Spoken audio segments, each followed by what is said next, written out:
My haircut is inspired by the group from the late 80s, early 90s, which was Kid and Play. A lot of people say they brought the whole high top, flat top thing to a whole nother level.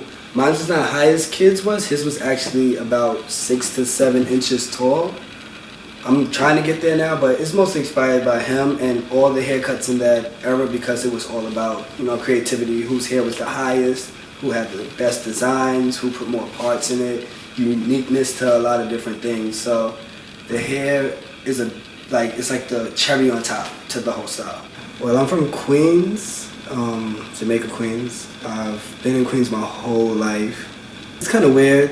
I could say that I'm the only person that dresses like this, so I get a lot of faces. But at the end of the day, everybody loves it, and it's fun. You get the bad comments, the good comments. Usually from the older people, they respect it more, because this is actually how they was dressing when they were younger. People like in their early 40s.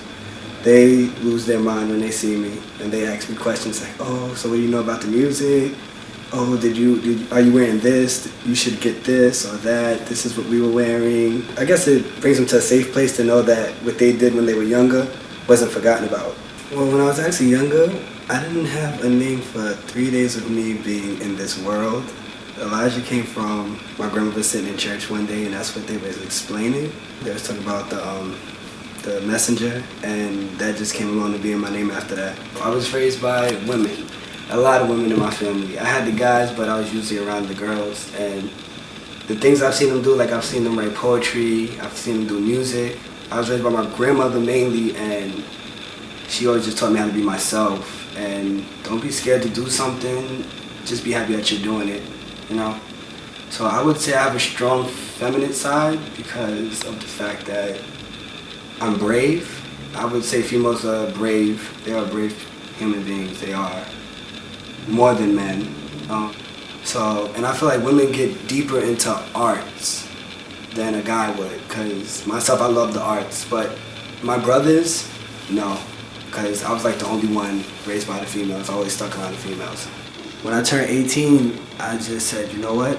I don't care anymore. I'm gonna find something to do, and I'm gonna love it, and nobody can stop me. And that's when this started coming along. The hair started growing.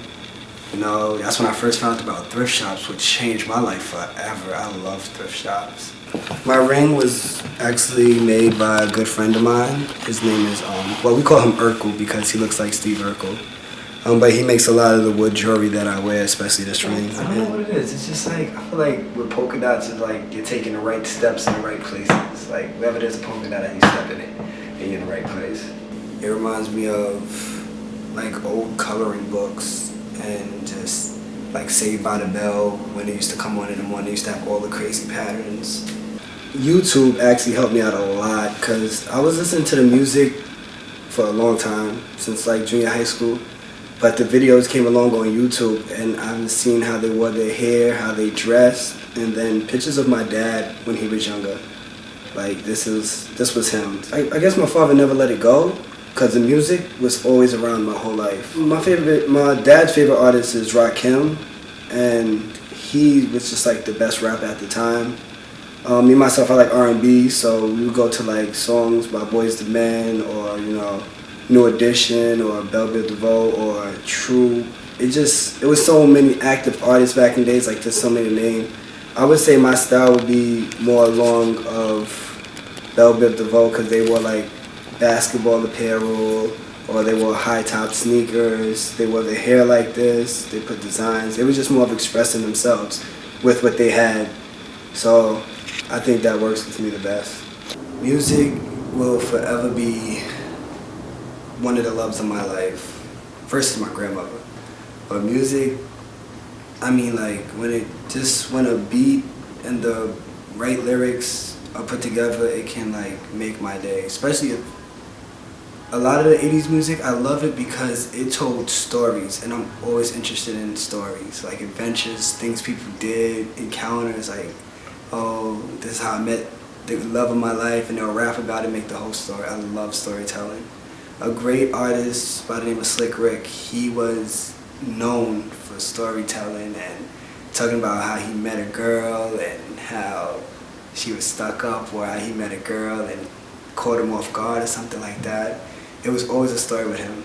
It's like a uniform. Everybody's putting a uniform, and you always have that. If you see in the school, you always have that one kid that didn't want to wear the uniform, even though he got in trouble for it. He just felt like he couldn't wear the uniform, and that's how I feel sometimes. Like, I don't want to wear the uniform that everybody gives me. I want to go to a thrift shop or go shopping and pick out something that I would never see anybody else wear, and just go out into the world like that.